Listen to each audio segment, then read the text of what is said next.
我总结了3点，如果你满足这3点，就可以拆除驻车空调。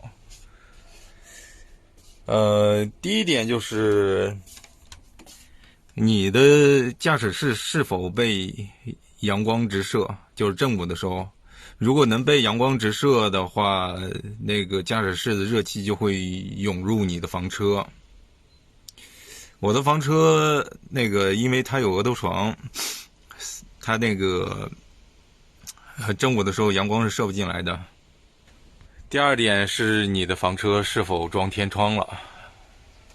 如果你没装天窗的话，那就相当热了。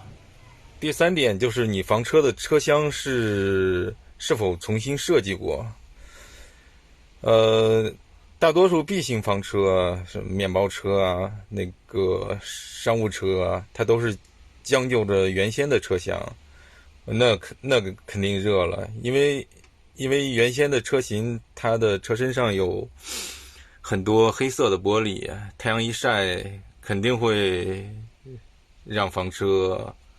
非常非常的热。